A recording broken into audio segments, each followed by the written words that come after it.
அசையாத உறுதியான நம்பிக்கையோடு ஒரு ஊக்கமான அதிகாலை ஜெபம். என்ன நடந்தாலும் பயப்படாதிருங்கள். ராஜரீகம் ராஜ மேன்மையே உங்களுக்கு வரும். யாரும் அதை தடுக்கவோ கெடுக்கவோ அழிக்கவோ முடியாது. என் அன்பு சகோதர சகோதரிகளே, உங்கள் வாழ்க்கையிலே எத்தனை பிரச்சனைகள் இருந்தாலும் சரி, எத்தனை போராட்டங்கள் இருந்தாலும் சரி, எத்தனை எதிர்மறையான சூழ்நிலைகள் உங்கள் வாழ்க்கையிலே இருந்தாலும் சரி, எதை குறித்தும் கவலைப்படாதிருங்கள்.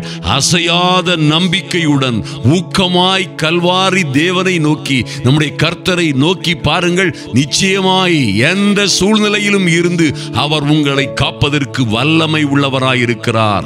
ஐயா, உங்கள் குடும்பத்தை சுற்றிலும் அல்லது உங்கள் போட்டை படகை சுற்றிலும் மகா பெரிய புயலும் கொந்தளிப்பும் கடல் கொந்தளிப்புமாய் இருந்தாலும் சரி, எல்லோரும் மொத்தமாய் அழிந்து போவோமோ என்ற மகா பயங்கரமான சூழ்நிலைகளில் நீங்கள் வாழ்ந்து கொண்டிருந்தாலும் சரி, ஒருவேளை உங்கள் வாழ்க்கை திக்கு தெரியாத காட்டிலே சென்று கொண்டிருப்பது போல், யாருமே உதவி இல்லாத, எந்த பசுமையுமே காண முடியாத, அல்லது படுகுழியிலே பாதாளத்திலே தள்ளப்பட்டது போன்ற ஒரு சூழ்நிலையிலே நீங்கள் வாழ்ந்து கொண்டிருந்தாலும் கவலைப்படாதிருங்கள். என் அன்பு சகோதர சகோதரிகளே, ஒருவேளை உங்கள் மீது பொய்யாய் குற்றம் சாட்டி உங்களை ஒருவேளை நீங்கள் இருந்த இடத்திலே இருந்து உங்களை தூக்கி தூர எறிந்து விட்டார்களோ, அல்லது நீங்க இருக்க வேண்டிய உன்னதமான உயர்வான சந்தோஷமான சமாதானமான சூழ்நிலையில் இருந்து தூக்கி எறியப்பட்டீர்களோ, கவலைப்படாதிருங்கள், கவலைப்படாதிருங்கள். அன்பு சகோதர சகோதரிகளே, ஒருவேளை உங்கள் வாழ்க்கை செல்வமும் செழிப்புமாய் இருந்த, பசுமையும் புரட்சியுமாய் இருந்த உங்கள் வாழ்க்கை இன்று வனாந்திரம் போல் காணப்பட்டு வறண்ட நிலம் போல் மாறிவிட்டதோ, கவலைப்படாதிருங்கள், கவலைப்படாதிருங்கள். மலை போன்ற பிரச்சனைகள் உங்களை சுற்றிலும் இருந்து நீங்கள் முன்னேறவே முடியாத சூழ்நிலைகள் உங்கள் வாழ்க்கையிலே காணப்பட்டாலும் எதை குறித்தும் கவலைப்படாதிருங்கள், கவலைப்படாதிருங்கள். கர்த்தருடைய வார்த்தை சொல்லுகிறது, நீங்கள் ஒன்றையும் குறித்து கவலைப்படாமல், அப்படியாய் நீங்கள் ஜெபிக்கும் பொழுது, நன்றி சொல்லும் பொழுது, உங்களுக்கு புரியாத, நீங்கள் அறிந்து கொள்ள முடியாத, உங்கள் புத்திக்கு எட்டாத ஒரு மகா பெரிய அற்புதமான அருமையான மகிமையான தேவ சமாதானம் வந்து உங்களை சூழ்ந்து கொள்ளும் என்று எழுதப்பட்டிருக்கிறதே, அப்படியே உங்கள் வாழ்க்கையிலே நடக்கும் என்பதிலே எந்த மாற்றமும் இல்லை. என் அன்பு சகோதர சகோதரிகளே, கர்த்தருடைய சமூகத்தில் அதிகாலையில் வந்திருக்கிற நீங்கள், அதிகாலையிலும் இரவு ஜெப வேளையிலும் நம்மோடு ஜெபிக்கிற ஜீவனுள்ள தேவனுடைய வார்த்தையை சொல்லி உண்மையான நீதியான வழியிலே ஜெபிக்கிற நீங்கள் நிச்சயமாய் தோற்று போக மாட்டீர்கள். யோசேப்பை போல நீங்கள் எந்த படுகுழியிலே தூக்கி எறியப்பட்டாலும் சரி, சொந்த வீட்டாரால் சொந்த சகோதரர்களால் வேண்டாம் என்று எங்கோ நீங்கள் விரும்பின, நீங்கள் நம்பின நபர்களால் தூக்கி எறியப்பட்டிருந்தாலும் சரி, ஒருவேளை பொய் குற்றம் சாட்டப்பட்டு அல்லது இல்லாதவைகளை உங்களுக்கு மேல் பூசி உங்களை சந்தேகத்திற்கு உரியவர்களாய் மாற்றி உங்களை தூர எறிந்திருந்தாலும் சரி, அல்லது நீங்கள் வெளியே வர முடியாத சிறைச்சாலையிலே ஒருவேளை யோசேப்பை போல அகப்பட்டு அரசாங்கத்தில் உள்ள மிகுதியான பெரியதொரு அதிகாரிக்கு விரோதமாக பாவம் செய்தவன் போல் பொய்க்குற்றம் சாட்டப்பட்டு சிறையிலே அடைக்கப்பட்டிருந்த அவன் எக்காரணம் கொண்டு வெளியே வர முடியாத சூழ்நிலை. ஆனாலும் அந்த சிறைச்சாலையிலும் இருந்து அவனை வெளியே எடுத்து ஆசீர்வதித்து உயர்த்திய அற்புதங்களின் ஆண்டவர், அதிசயங்களின் ஆண்டவர் உங்களோட இருக்கிறார் என்பதை மறந்து விடாதிருங்கள். என் அன்பு சகோதர சகோதரிகளே, நிச்சயமாய் சிறையில் இருந்தவனுக்கு எப்படி தேசத்தை ஆளும் பதவி வந்ததோ, அப்படி சிக்கி சின்ன பின்னமாய் போன உங்களுக்கு, ஐயா, அப்படியாய் நாசமாய் போய்விட்டோம். சங்கடத்திலும் கஷ்டத்திலும் துக்கத்திலும் துயரத்திலும் கடனிலும் கஷ்டத்திலும் தோல்வியிலும் நஷ்டத்திலும் அமிழ்ந்து போய்விட்டோம் என்று சொல்லுகிறீர்களா? அங்கே இருந்து உங்களை எடுத்து உயர்த்தி மகிமையான அற்புதமான உயர்வான ஸ்தலங்களிலே கொண்டு உங்களை உட்கார வைப்பார் என்பதிலே எந்த மாற்றமும் இல்லை. பாருங்கள், அந்த சகோதரர்கள் எல்லாம் அவனை வெறுத்து ஒதுக்கிய பொழுதும் கர்த்தர் அந்த இளைஞனை ஒதுக்கி விடவில்லை. ஐயா, அவனை குழியிலே, பாதாள குழியிலே அவர்கள் தூக்கி போட்ட பிறகும் கர்த்தர் அவனை கொன்று போட இடம் கொடுக்கவில்லை. விற்று போட்ட போதிலும் அவன் நொறுங்கி போகவில்லை. போத்திபாரின் வீட்டிலே வந்து சேர்ந்தானே. பாருங்கள், அடிமையாய் சென்றிருந்த பிறகும் அந்த வீட்டிலே அவருக்கு மகிமையான கிருபையை கர்த்தர் செய்தார். போத்திபார் வீட்டிலே அடிமையாக விற்கப்பட்டவன் அந்த வீட்டிற்கு அதிபதியாய் மாறி போனான் என்பதிலே மாற்றமே இல்லை. ஆதலினால் என் அன்பு தேவ பிள்ளைகளே, பொய் குற்றம் சாட்டப்பட்டாலும், எத்தனை துன்பம் துயரங்கள் மத்தியிலும் நீதிமானாய் இருந்த அந்த அற்புதமான யோசேப்பை போல் உங்கள் வாழ்க்கையின் உத்தமத்தை, நீதியை, பரிசுத்தத்தை காத்துக்கொள்ளுங்கள். சிறைச்சாலையிலே அடைக்கப்பட்டிருந்தாலும் சிறைச்சாலைக்காரன் தலைவனுடைய கண்களிலே கர்த்தர் தயவு பாராட்டினார். அந்த புதை குழியிலும், அந்த மகா கொடிதான குழியிலும், இந்த போத்திபார் வீட்டிலும் அடிமையாக விற்கப்பட்ட போதிலும், இந்த சிறைச்சாலையிலும் என் தேவனாகிய கர்த்தர் அந்த இளைஞனோடே இருந்தார் என்று எழுதப்பட்டிருக்கிறதே. அப்படியாய் என் அன்பு சகோதர சகோதரிகளே, உங்களோடும் இந்த தேவனாகிய கர்த்தர் உங்களோடே தான் இருக்கிறார் என்பதை மறந்து விடாதிருங்கள். அவர் உங்களை விட்டு பிரியாத இம்மானுவேலர். அவர் உங்களை விட்டு ஒரு நாளும் ஒரு பொழுதும் பிரியாதபடி மேக ஸ்தம்பமாய், அக்னி ஸ்தம்பமாய் உங்களோடே, உங்கள் குடும்பத்தோடே, உங்களோடே நடக்கிறவர் என்பதை மறந்து விடாதிருங்கள். ஐயா, சிறைச்சாலையில் இருந்தவன் நீதி உள்ளவன் என்று அவர் கண்டதினால் அல்லவோ சிறைச்சாலையிலும் அவனோட கூட இருந்தாரே. அந்த சிறைச்சாலையில் இருந்து சிங்காசனத்திற்கு கொண்டு வந்த கர்த்தர் உங்களையும் உங்கள் பிள்ளைகளுக்கும் அப்படியே செய்வார். ஆதலினால் என்ன நடந்தாலும் கவலைப்படாதிருங்கள். என் அன்பு சகோதர சகோதரிகளே, உங்கள் வாழ்க்கையிலே என்ன நடந்தாலும் பயப்படாதிருங்கள். ராஜரீகம், ராஜமேன்மை வரும். அது நிச்சயமாய் நிச்சயமாய். சின்ன காரியங்களை எதிர்பாராதிருங்கள். கர்த்தருடைய சமூகத்தில் இருந்து பயங்கரமான, அற்புதமான, அதிசயமான காரியங்கள் உங்கள் பிள்ளைகளுக்கு உண்டாகும். உங்களுக்கு ராஜமேன்மை வரும் என்பதிலே எந்த மாற்றமும் இல்லை. பாருங்கள், இவனை சிறைச்சாலையில் இருந்து தீவிரமாய் காவல் கிடங்கில் இருந்து கொண்டு வந்தார்கள் என்று பார்க்கிறோம். ஐயா, பார்வோனுக்கு ஆண்டவர் கொடுத்தது ஒரே ஒரு சொப்பனம் தான்.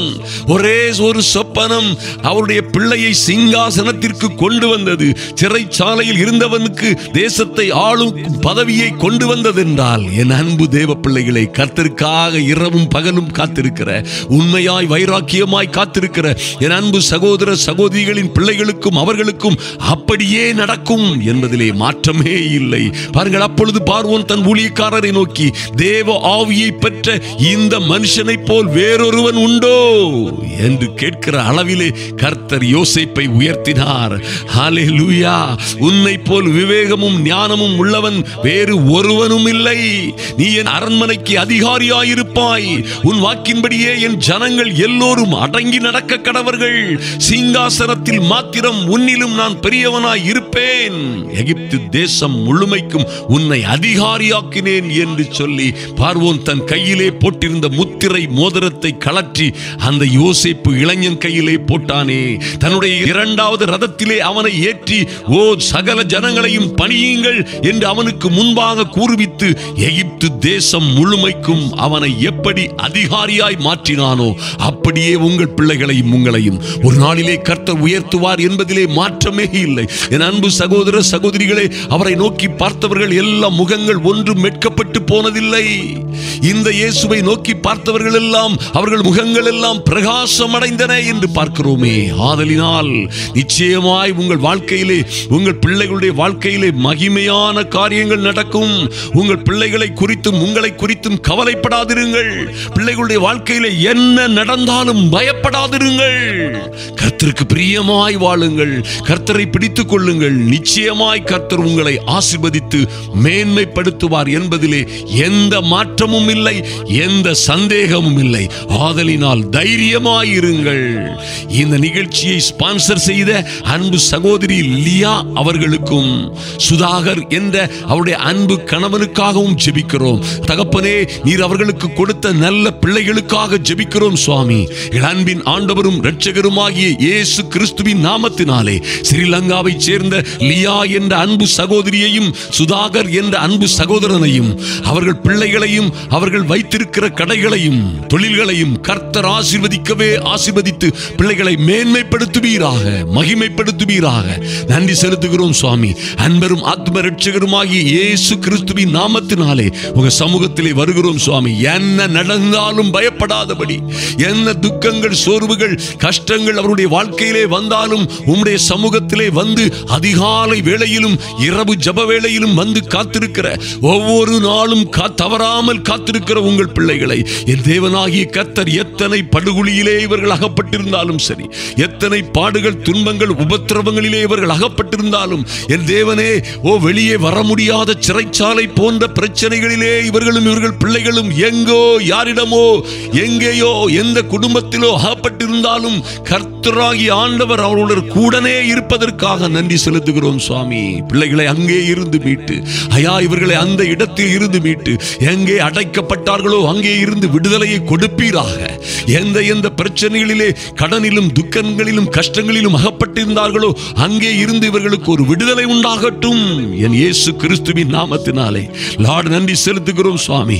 அசையாத நம்பிக்கையுடன் ஊக்கமான இந்த அதிகாலை சபத்தை ஏறெடுக்கிற என் அன்பு சகோதர சகோதரிகள் வாழ்க்கையிலே ஒரு ராஜ மேன்மை வரும்படியாய், சாம்பலுக்கு பதிலாக ஒரு சிங்காரம் வரும்படியாய், துயரத்திற்கு பதிலாக ஒரு ஆனந்த தைலம் இவர்கள் உச்சம் தலையிலே ஊற்றப்படும்படியாய் நன்றி செலுத்துகிறோம் ராஜா. நீர் அப்படியே செய்வீராக. நன்றி செலுத்துகிறோம். கர்த்தர் இந்த பிள்ளைகளை ஆசீர்வதித்து மேன்மைப்படுத்தும்படியாய் ஜெபிக்கிறோம் சுவாமி. இவர்களை கொன்று போட ஒருவருக்கும் நீர் இடம் கொடுக்காதபடி, ஐயா இவர்களை விற்று போட்டாலும் நல்ல இடங்களிலே கொண்டு சேர்த்தீரே, அதற்காக நன்றி செலுத்துகிறோம்.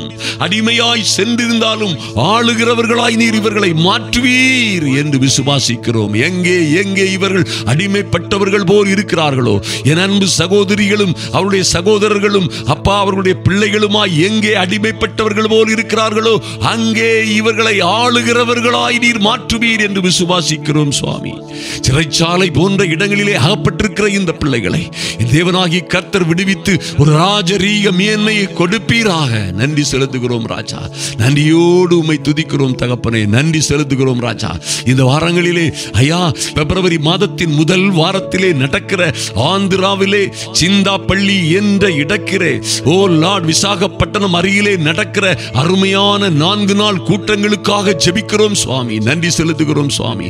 தொடர்ந்து 2ஆம் வாரத்திலே ஒரிசா மாநிலத்திலே என் இயேசுவின் நாமத்தினாலே ஜெய்ப்பூர் என்கிற இடத்திலே நடக்க போகிற 3 நாள் கூட்டங்களை, திறந்தவெளி மைதான கூட்டங்களை கர்த்தர் ஆசீர்வதிக்கும்படியாய், அதை தொடர்ந்து பிப்ரவரி மாதத்தின் கடைசியில் இருந்து மணிப்பூரிலே நடக்க போகிற மகிமையான 4 நாள் கூட்டங்களுக்காக, மணிப்பூரிலே மிகவும் பாதிக்கப்பட்ட மணிப்பூர் மாநிலத்திலே நடக்க போகிற அற்புதமான திறந்தவெளி மைதான கூட்டங்களுக்காக ஜெபிக்கிறோம் சுவாமி. இதற்காக ஜெபிக்கிற ஒவ்வொரு பிள்ளைகளையும் கர்த்தர் ஆசீர்வதிப்பீராக. இதற்காக உதவிகள் செய்கிறவர்கள், ஜெபிக்கிறவர்கள் நிச்சயமாய் கர்த்தர் பரலோகத்தின் பலகணிகளை திறந்து இடம் கொள்ளாமல் போகும் மட்டும் ஆசீர்வதிப்பீராக. நன்றி செலுத்துகிறோம். கர்த்தர் பெரிய காரியங்களை செய்யும்படியாய், கர்த்தருடைய ஆவியானவர் இவர்களை நடத்தும்படியாய், தேவ அனுக்கிரகம் இவர்களை சூழ்ந்து கொள்ளும்படியாய் ஜெபிக்கிறோம். கர்த்தருடைய ஆவியானவர் தொடர்ந்து பிள்ளைகளை நடத்துவீராக. இந்த நிகழ்ச்சி அநேகருக்கு ஷேர் பண்ணுகிற தேவ பிள்ளைகளுடைய கரங்களும் விரல்களும் அவர்கள் கையிட்டு செய்கிற எல்லா காரியங்களிலும் ஆசீர்வாதம் கட்டளையிடுவீராக. நன்றி செலுத்துகிறோம். இதை கேட்கிற ஒவ்வொரு பிள்ளைகளும் ஒரு பரிபூரண ஆசீர்வாதம், ஐயா நிறைவான ஆசீர்வாதம், பூரண கிருபை உண்டாகும்படியாய் எங்கள் அன்பின் ஆண்டவரும் இரட்சகருமாகிய இயேசு கிறிஸ்துவின் நல்ல நாமத்தினாலே ஜெபிக்கிறோம் எங்கள் அன்பின் பரிசுத்த பிதாவே. ஆமேன், ஆமேன். என் அன்பு சகோதர சகோதரிகளே, எந்த சூழ்நிலையிலும் என்ன நடந்தாலும் பயப்படாதிருங்கள். அசையாத நம்பிக்கையுடன் கூடிய இந்த ஊக்கமான அதிகாலை ஜெபம் உங்கள் வாழ்க்கையிலே பெரிய மாற்றங்களை உங்கள் பிள்ளைகளுடைய வாழ்க்கையிலும் கொண்டு வரும். நீங்கள் சந்தோஷமாய் சமாதானமாய் மிகப்பெரிய சாட்சியாய் கர்த்தருக்காய், கர்த்தருடைய ராஜ்யத்திற்காய், தேசத்திற்காய் எழுந்து நிற்பீர்கள். அவர்களோ முறிந்து போவார்கள்.